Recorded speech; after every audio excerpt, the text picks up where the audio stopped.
বিশ্বাসঘাতক না, কেউ আদর্শচ্যুত না। এখানে শুধু একটাই প্রশ্ন কাজ করে, কে টিকবে বা কে থেকে। আন্তর্জাতিক রাজনীতিতে রাষ্ট্র সিদ্ধান্ত নেয় না, রাষ্ট্র সিদ্ধান্ত মাইনে নেয়। এই কারণে অনেক ইসলামী রাষ্ট্র পশ্চিমের সাথে বরাবর থেকে অ্যালাইন থাকে, ভালোবাসায় না, চাপে থাকে। দেখেন দেখেন এখন পিনাকি কি বলে, আপনারা দেখেন উনি কি সত্য কথা বলতেছে, একটু দেখেন। আমি ছিলাম না, হ্যাঁ আপনি ছিলেন, কিন্তু অনেক দেখছো পাগলের মতো ছিল কেন জানি। আমার সিনেমা দেখেছো? হ্যাঁ পুরোটা না, একটু স্ক্রিনের বাইরে ছিল।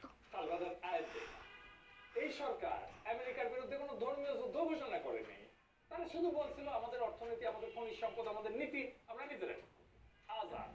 এই সিদ্ধান্তের নামই সার্বভৌম, মানে নিজের ভাগ্য নিজে নির্ধারণ করার অধিকার। ফলাফল কি হইলো? হইছে ভুত্থান করাইলো সিআইএ কে দিয়ে আমেরিকা, দীর্ঘ স্বৈর শাসন হইলো, হাজার হাজার মানুষ গুম হইলো, হত্যা হইলো। ধর্মের জন্য তো না, এটা ছিল নিজের সিদ্ধান্ত, নিজে নেওয়ার শাস্তি। এইভাবে সিলি আমাদের শেখায় আজাদি চাইলে দাম দিতে হয়। ইউক্রেনের যুদ্ধের কারণ ধর্ম তো না, নিয়ন্ত্রণ। ইউক্রেন আর রাশিয়া দুই দেশে তো খ্রিস্টান একই দেশের অংশ ছিল। কিছুদিন আগেও ভাষা, সংস্কৃতি, ইতিহাস অনেক জায়গায় কাছাকাছি, নিজেদের মধ্যে বিয়ে শাদী হয়। তাহলে যুদ্ধ কেন? কারণ ইউক্রেন বলছিল আমাদের নিজেদের ভবিষ্যৎ আমরা নিজেরা ঠিক করবো, কার ছায়া থাকবো সেটা আমরাই ঠিক করবো, আমরা নেটোতে যোগ দিব। আর যুদ্ধ শুরু।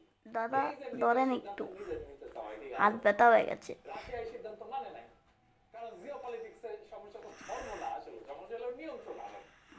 এই ইউক্রেনের উদাহরণটা খুব গুরুত্বপূর্ণ, কারণ এটাই প্রমাণ করে যে যুদ্ধ হয় ক্ষমতার জন্য, ধর্ম তার উদাহরণ। আচ্ছা এবারে আসেন, কে শত্রু কে বন্ধু রাষ্ট্রে, এটা কে ঠিক করে? এটা একটু বুঝে দেখি। এই প্রশ্নটার একাডেমিক দিচ্ছেন স্টিফেন ওয়াল, আন্তর্জাতিক সম্পর্কের একজন খুবই গুরুত্বপূর্ণ স্কলার। উনি বলেন যে রাষ্ট্র শত্রু বানায় থ্রেট পারসেপশন। থ্রেট পারসেপশন মানে কি? মানে আপনি কি বিশ্বাস করেন সেটা না করুন, আপনি কি করছেন সেটাই আসল। এই কারণে ইরান শত্রু কিন্তু সৌদি আরব বন্ধু, দুটোই মুসলিম রাষ্ট্র। কিউবা শত্রু কিন্তু ভিয়েতনাম বন্ধু, দুটোই সমাজতান্ত্রিক রাষ্ট্র। ধর্ম না, আদর্শ না, আচরণই আসলে বিচার। তাইলে আমরা কি এই সিস্টেমের মধ্যে জিরো পলিটিক্সের বাস্তবতা মাইনে নিব? আমরা আমাদের আজাদি, আমরা আমাদের নিজের সিদ্ধান্ত নিজে নিতে পারবো না? এখন এই আসল প্রশ্নটা আসে, কি এই সিস্টেম, আপনি কথা বলেন না। বাজার, জোর, এই শক্তির কাঠামো, এইটা কি ভাগ্যের মতো মাইনে নিতে হবে? উত্তরটা হইল না। বড় কইরা লিখে দেয় এডিটেশন, না, এটা সাউন্ড দিবে।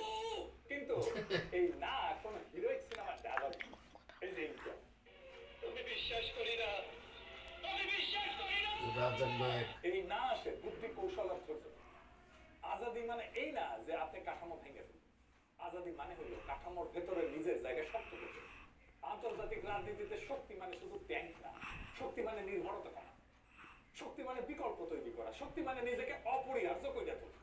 আমি খুব স্পষ্ট করে একটা বাস্তব কৌশল দেখেন কিভাবে আমরা এই শক্তিটা অর্জন করতে পারি, মানে আজাদি।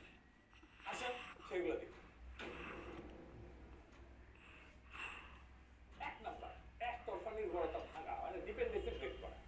যে রাষ্ট্র একটাই শক্তির উপরে ঝুলে থাকে সে আজাদ না, সে জিম্মি। বাংলাদেশের আজাদির প্রথম শর্ত হইল এক দেশ এক বাজার এক জোটের উপরে জীবন মরণ নির্ভরতা কমা। এটা আদর্শ না, এটা সার্ভাইভাল স্ট্র্যাটেজি। আপনি ইউরোপে রপ্তানি করবেন, আপনি এশিয়াতে করবেন, আপনি আমেরিকার সাথে থাকবেন, আপনি মধ্যপ্রাচ্যে থাকবেন, আপনি আফ্রিকায় থাকবেন, আপনি লাতিন আমেরিকায় থাকবেন, সব রাষ্ট্রের সাথে আপনি বন্ধুত্ব থাকবেন, দেয়া নেয়া থাকবে, বাণিজ্য থাকবে।